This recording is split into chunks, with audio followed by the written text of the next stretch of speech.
You can give in other ways and create a richness of life. And that's the key, is to feel rich and abundant and free. And if you feel that, when you start making money, you're going to continue to feel free. The biggest trap is when you feel scarce and you start making money and you still feel trapped. You still don't feel free. That is an even greater prison in my mind, that you're living in scarcity when you have money. I mean, there's so many people right now that have the pressure to save money, because we've been talking about making money. Yes.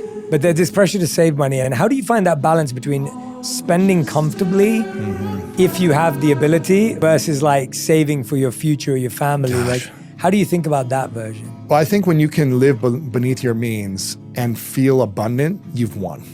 So when you live beneath your means and you don't need extra stuff, you've won. I just watched The Count of Monte Cristo the other night. It's an incredible movie of a guy who has nothing, who was born of like a clerk, a guy who makes no money, and his friend was born of like some general who had a lot of money or something. And this poor kid that grew up friends didn't have anything, but he had the world. He had no money, no possessions, but he just approached life as like, man, but here's a piece of string. Here's a rock that I can play with.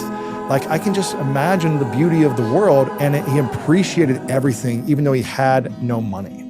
And I think in some ways, it's so hard to look at that when we see Instagram and TikTok where everyone has things. That's the hard part, yeah. When you see everyone else having fun with money and going on that trip with their girlfriends, or buying that expensive car to show off to their guy friends, or getting the nice watches, or having the cool shoes, and you thinking, oh, if I could really have money, then I could have these things that would make me feel cool or feel better. But if we can approach life and just be like, man, life is so good with what I have, that is true wealth. That is true abundance and happiness. And it doesn't mean you shouldn't strive to create more if you want more. If you want to have nice shoes or a nice watch, cool. You got to learn how to make money, and you want to learn how to make money easy, not make money hard. And that is a process in developing these skills, these talents within you, and seeing how you can monetize those skills.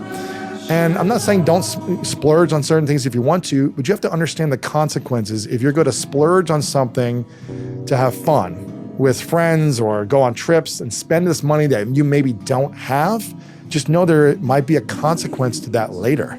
If you have to use a credit card, you have to pay that debt with interest later.